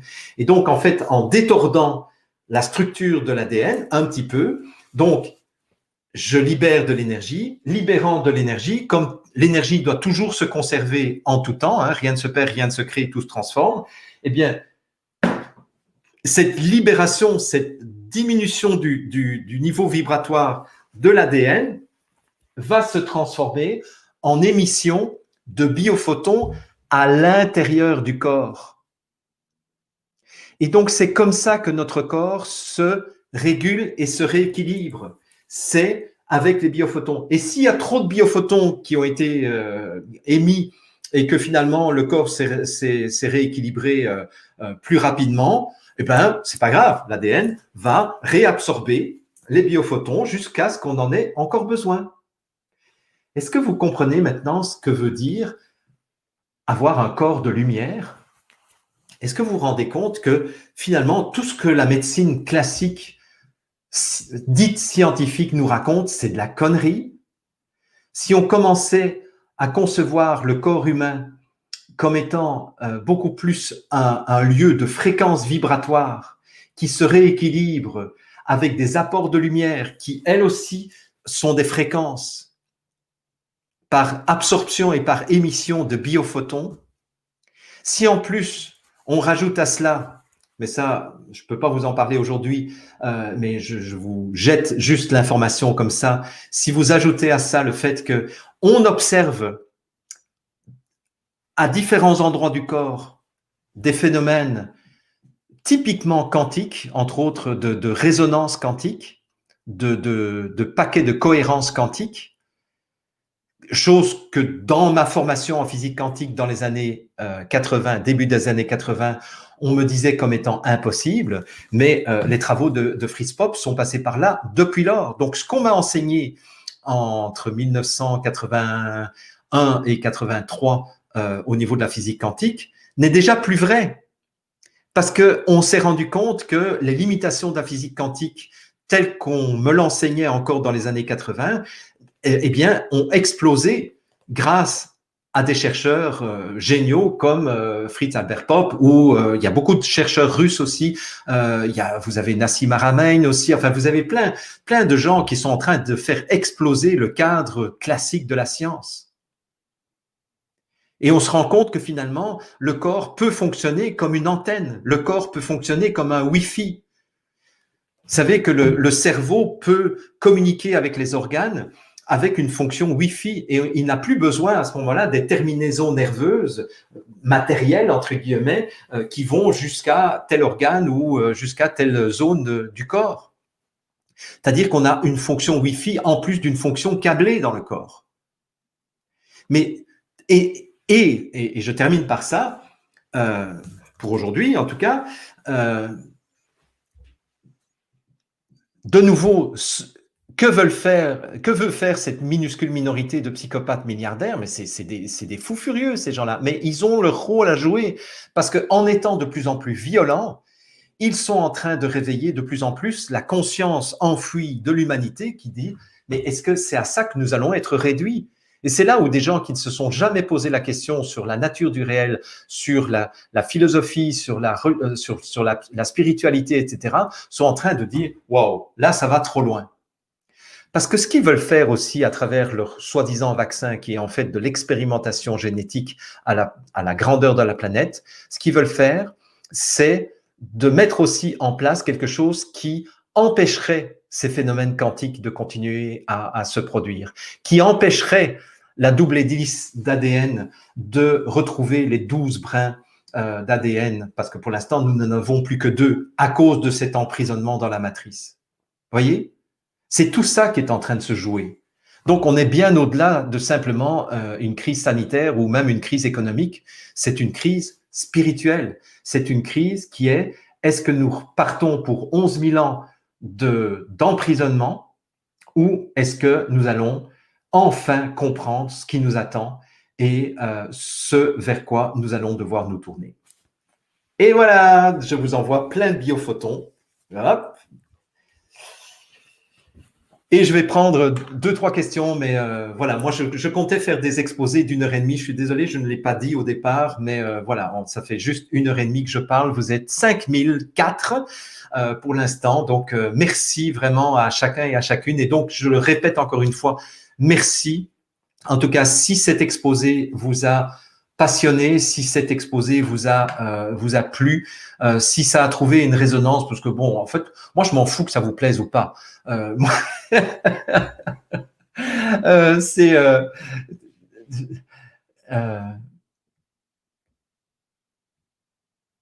oui, ben je sais que la glande pituitaire n'est pas la glande pinéale.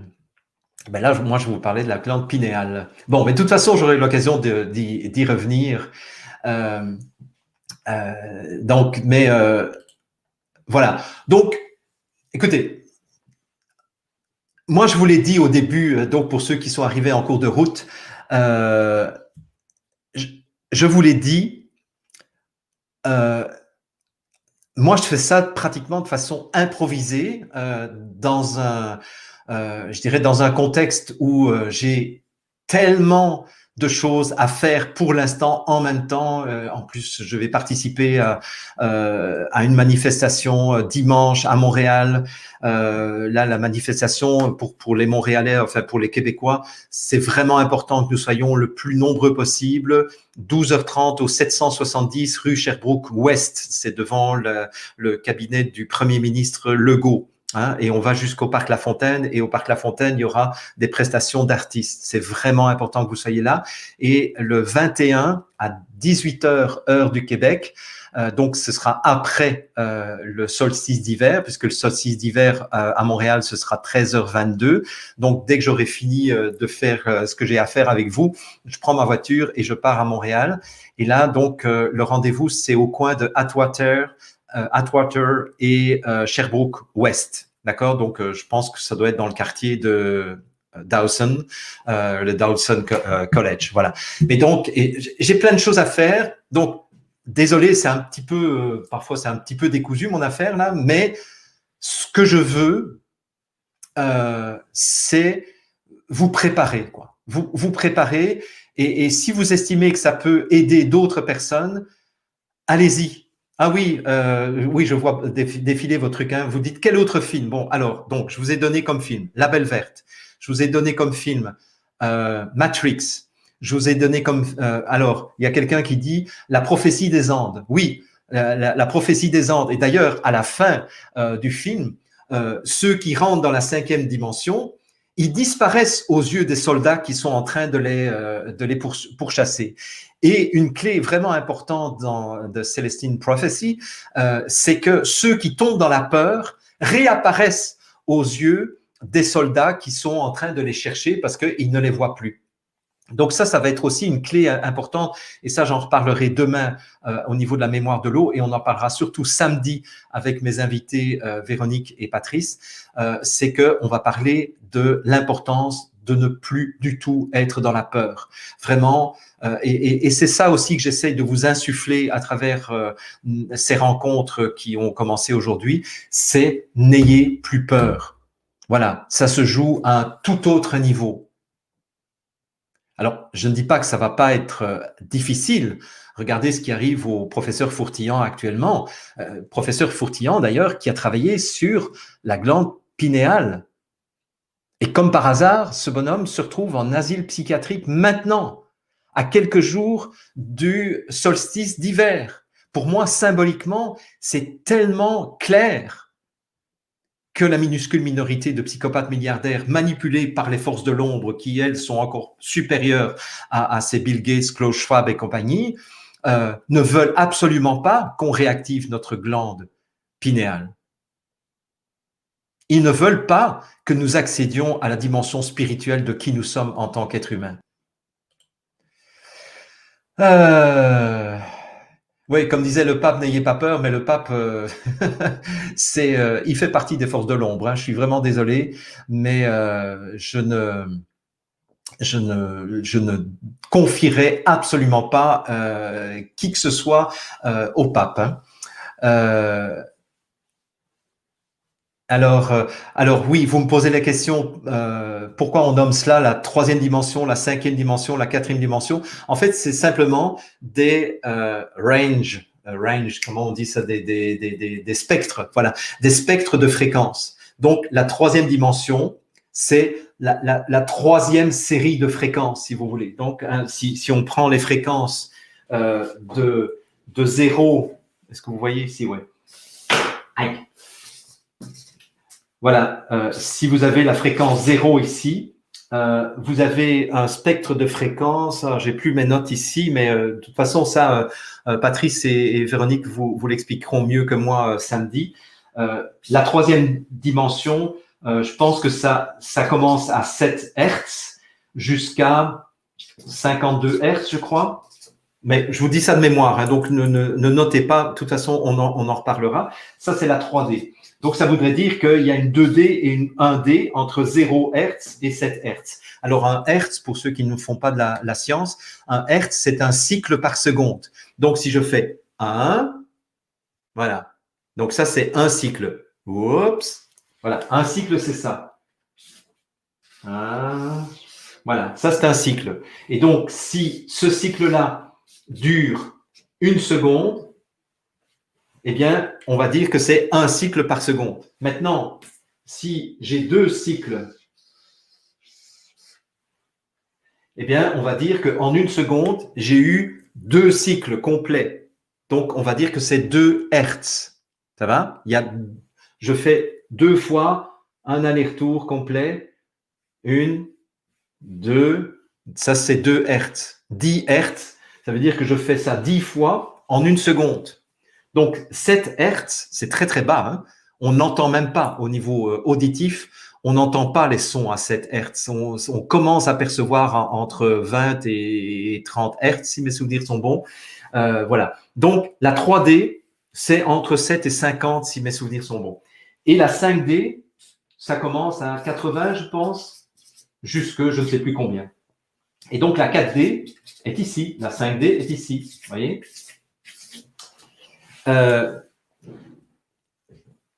D'après ce que j'ai compris, la 4D serait instable.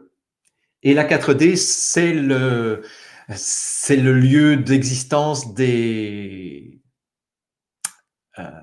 reptiliens. La 3D, c'est la dimension dans laquelle nous sommes. La 5D, c'est ce vers quoi nous allons. Donc, on ne va pas s'arrêter à la 4D. Et d'ailleurs, la 4D, c'est très, très étroit comme spectre de fréquence. Alors, Irina qui dit je commence à aimer la physique. Ah oui, oui, oui. Ben écoutez, vous me demandez, il n'y a rien à faire pour l'hôpital psychiatrique. Écoutez, on va donc bien, dans 1h20, il y a l'info en question où nous aurons toutes les informations, les dernières informations concernant le professeur Fourtillan. Et à ce moment-là, nous verrons, parce qu'en fait, les choses sont beaucoup plus compliquées que vous ne l'imaginez au niveau du professeur Fourtillan. C'est voilà, mais je ne sais pas ce que j'ai le droit de dire et ce que j'ai pas le droit de dire, donc c'est pour ça que c'est Tal Chalère qui va nous faire un compte rendu tout à l'heure. Et à l'info en question tout à l'heure, il y aura aussi maître Carlo Roberto Brusa qui sera parmi nous pour répondre aux questions. Mais quels sont nos droits et comment on fait pour en fait se foutre pas mal de des contraventions que nous allons recevoir.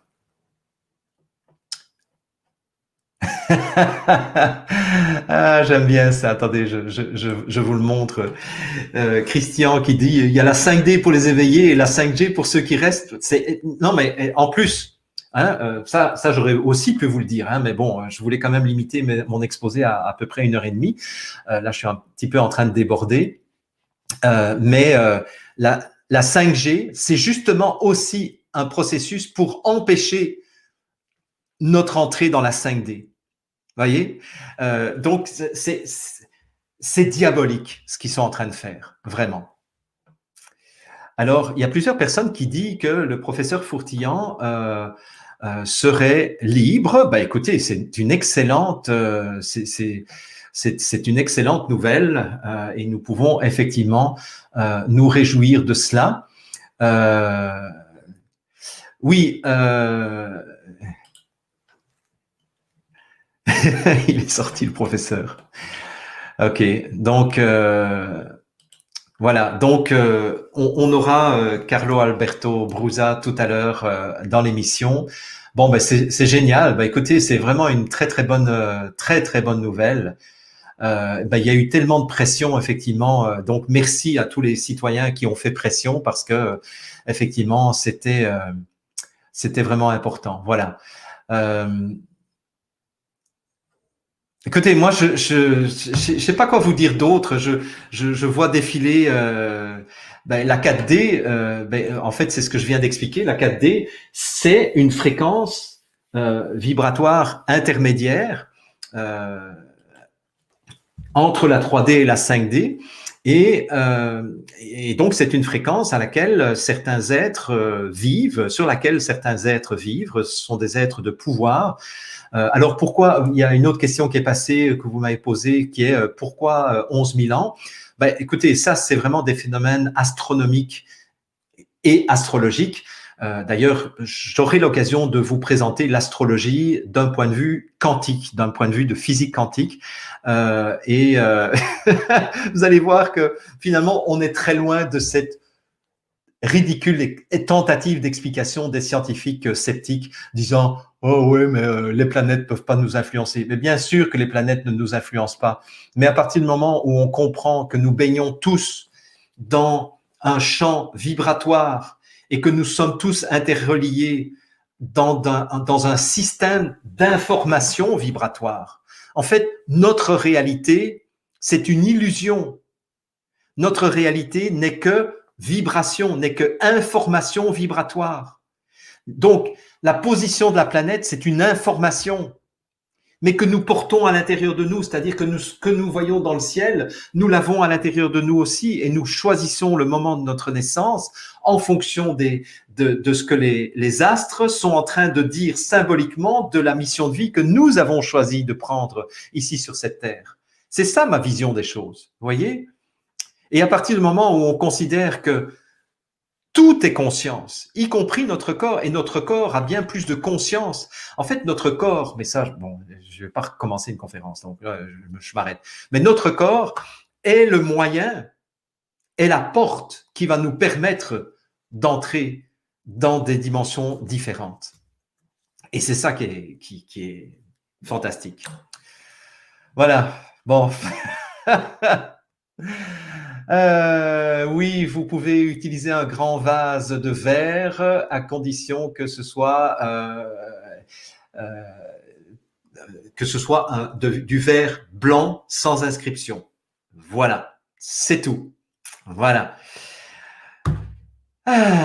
Écoutez, je suis vraiment super content, là, super content. Je sais pas s'il y avait des trolls parmi nous, mais tant mieux s'il y avait des trolls parce que finalement, ça pourra peut-être les toucher à un moment donné parce que nous avons tous à l'intérieur de nous cette mémoire de qui nous étions il y a 11 000 ans. Oui, et 11 000 ans, donc j'aurai l'occasion de vous en reparler, mais donc 11 000 ans, on le sait, c'est le moment de la chute de l'Atlantide. Et c'est au moment de la chute de l'Atlantide que l'Atlantide est passée de la 5D à la 3D à cause de la manipulation des reptiliens qui ont séduit les dirigeants atlantes avec les plaisirs du pouvoir, les plaisirs de la possession et les plaisirs du sexe. Et en fait, c'est ça qui a fait bouf, basculer il y a 11 000 ans l'Atlantide dans le monde de la 3D avec la complicité. Donc voilà.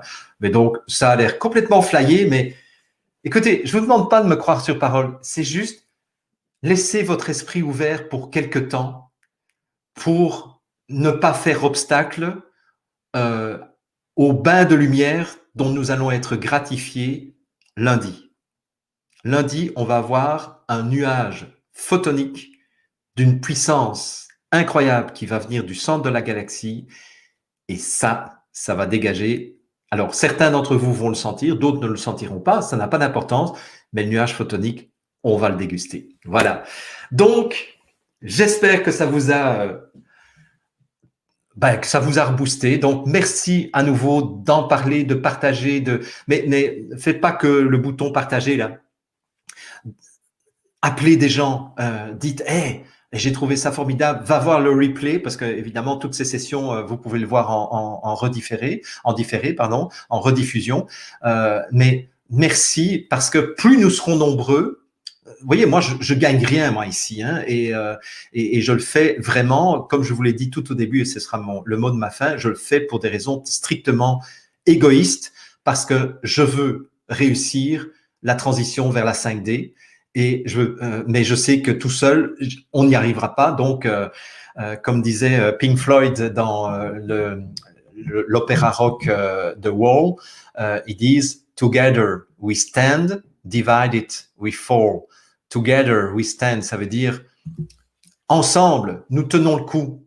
Divided we fall, divisé, nous tombons.